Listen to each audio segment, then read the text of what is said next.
Welcome to the Courtroom Chronicles Trials of South Africa. How, guys? I disappear for a weekend.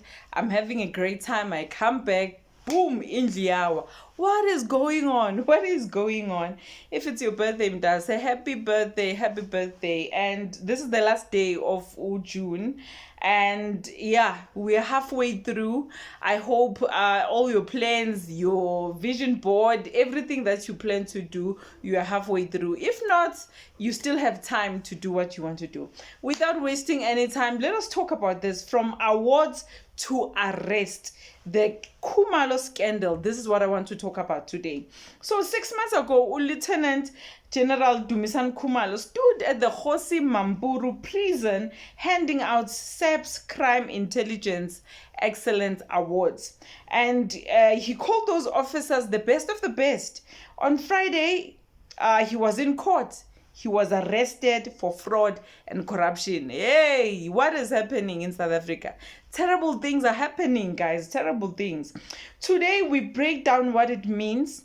We are going to talk about the ranks, the fraud, the bail, the body language that we've seen in court, and why South Africans need to stay wide awake. You cannot be caught sleeping or slumbering when the country is just becoming something else that we don't know. So today, let us talk about this.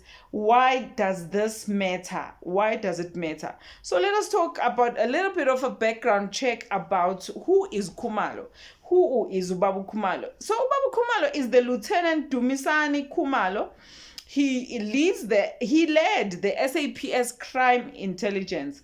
He's the brain of the police. Think about the brain. A lot of things, without a brain, that's the body doesn't function properly. So think of Ubabu Khumalo as the brain of the police. So he's 56 years old and has 3 children.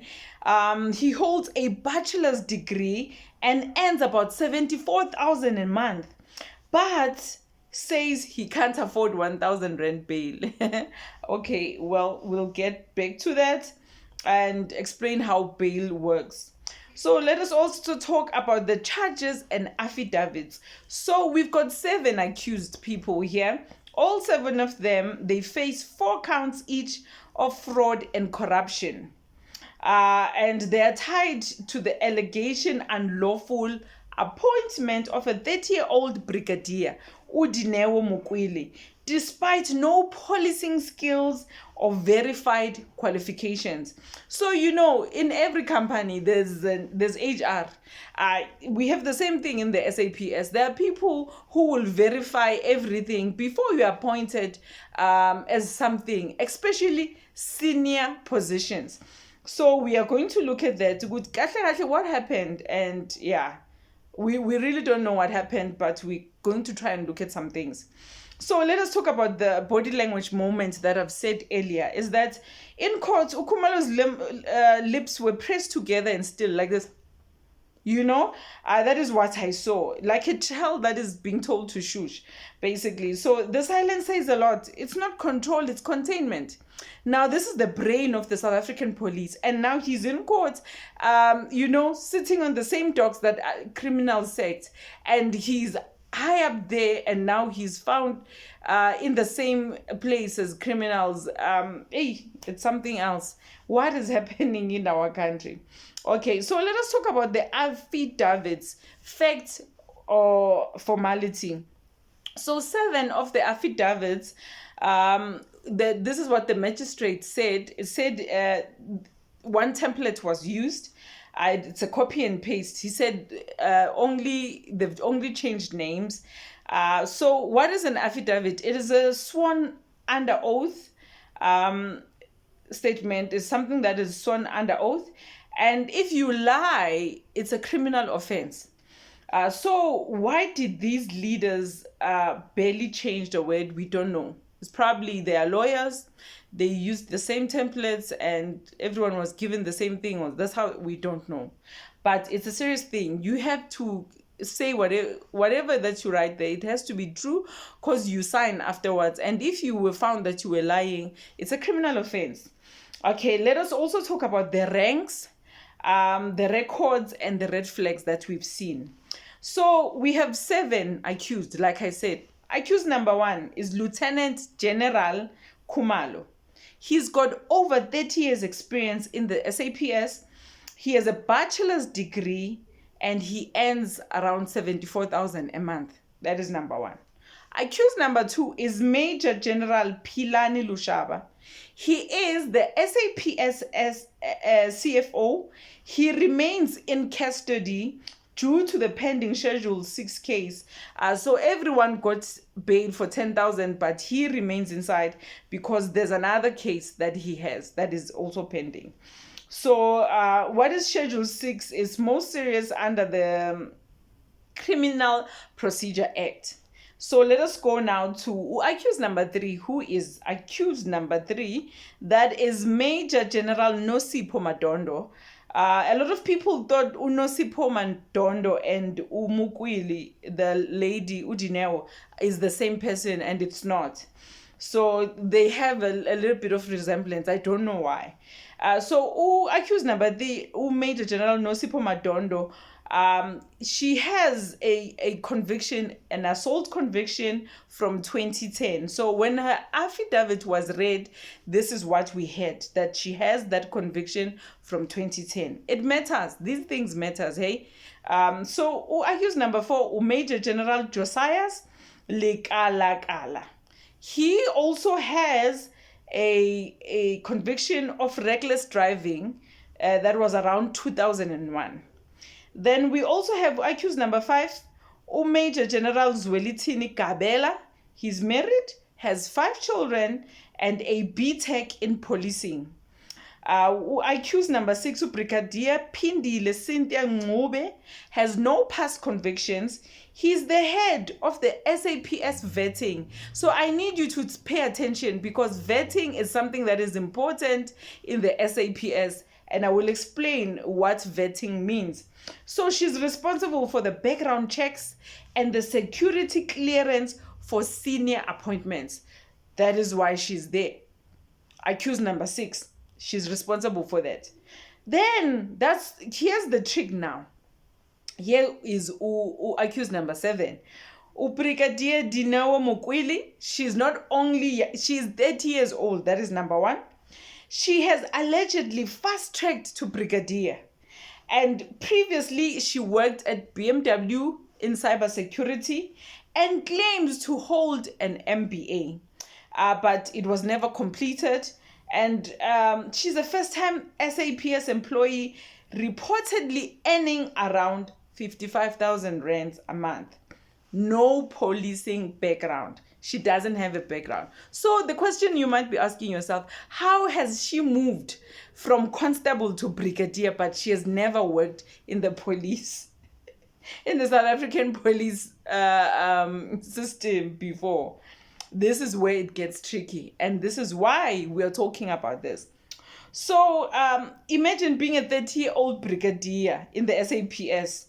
That is not just a promotion. It's a red flag, and a big one. Because how did you jump all of these stages and you are now you're a brigadier kanjani? How? So most of them in their affidavits, when they were reading their affidavits, most of them have master's degrees. Personally, I'm trying now. I'm a bit confused, and I was questioning if even that is true, But it might be true. That is just me and being human and thinking out of the box. So let us talk about the educational moment, which is the qualifications and integrity. So the degrees are not just from the CVs. Actually, degrees are for the CVs, our resumes, not character. A lot of people can have degrees, but you find that there's no character. Umukweli's MBA, this is what was said. She was registered in 2024, but she never completed it. Like I said, that in her affidavit, they said she has the master's degree. So now we are told that she didn't complete it. I don't know. So systems that value titles over verification, they set us up for failure. If we are going to have people who work in different places, in a certain place, and they were not verified, obviously there's gonna be failure somewhere, somehow. And now let us talk about what is vetting. Remember when I said earlier, accused number 6 is responsible for vetting. This is what vetting in SAPS means. It means you need to check criminal records, you need to check qualifications, you need to check personal integrity before someone is promoted or given access to state records and state secrets. Now, Brigadier Ncube, the lady that I said she's accused number 6, was in charge of that, which raises serious questions about how Umukwili's appointment slipped through. How did Umukwili, the 30-year-old, was appointed as a brigadier without her knowing? Because she's responsible for that, for vetting, for checking all of these things. So how did she not see? So let us also talk about the ranks in the SAPS so that you will see why this is surprising. How come that a 30-year-old is a brigadier? This is how it works. Here's the path most officers follow. Not everyone, but most officers follow. You start being a constable. Then you become a sergeant. You become a warrant officer. You become a lieutenant, a captain, a major, lieutenant colonel, then you become a brigadier. So how many things did I count before a brigadier? I counted 1, 2, 3, 4, 5, 6, 7, 8. It's the 9th rank. So this is what is surprising, that how do you skip all of these things as a 30-year-old? Where's your experience? And okay, then after brigadier, you become a major general, then you become a lieutenant general. So to become a brigadier usually takes about 15 to 20 or 25 years, because you have to get leadership training, you have to get multiple vetting processes, and a proven track record. Umukwili skipped all of that. Did you hear that? She skipped everything. I mean, she's 30 years old. When did she get all this experience? So this is why this information is important, that South Africans need to be wide awake. Now let us talk about also how bail actually works. Bail. So they were offered 1,000 bail. That's the minimum allowed by law. But the magistrate called it ridiculous and set the bail to 10,000 rands each. Bail is not about being guilty or not. It is about flight risk, interference, and whether you respect the court. So you're accused of helping this, and you offer 1,000, but you earn 54,000, 74,000. No ways. You can't be paying bail 1,000 rands. There's no way. So the fraud here, let's talk about the fraud more than the promotion. So this wasn't just nepotism. It is alleged misuse of state funds. State funds were used here. Unlawful fast tracking, from jumping from constable to brigadier. So this is what it's all about.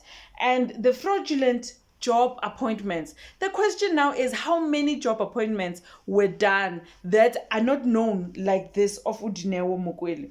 So, and all of this is protected by networks of power. Who do you know where? What are we trying to conceal? What are we doing? This is what it's all about. So imagine manje, General Khumalo being the brain of the South African law enforcement, has turned into a biggest crack. This is what we are seeing. So we see that titles don't equal trust. These people are married, yes. They have kids, yes. They've got degrees, of which I'm a little bit skeptical on the degrees also. All of them.